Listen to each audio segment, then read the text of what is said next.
Hi, welcome back to Miss Kate Cuddable's 1 Minute Make. Today we are putting together an ice skating reindeer.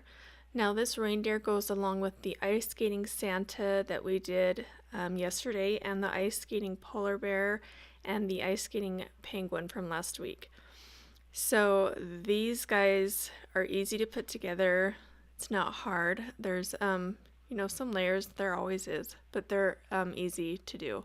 So you can also change out the colors if you want more colors than just red and green. It's up to you to customize it. So I did the top layer of the red and glitter. So I am inserting a picture right here of the finished product where you can see the glitter a lot better. So the size of the reindeer from the top of the antlers down to the bottom of the ice is 6 inches. So that will give you a reference about how big this guy is. Everything cut out just perfect. So I think you could cut it out smaller if you want to. Also, I did another version where I cut out the pink cheeks with the red glitter and it turned out really cute. I should have taken a picture of it. I don't know why I didn't, but it's an idea if you want to do that.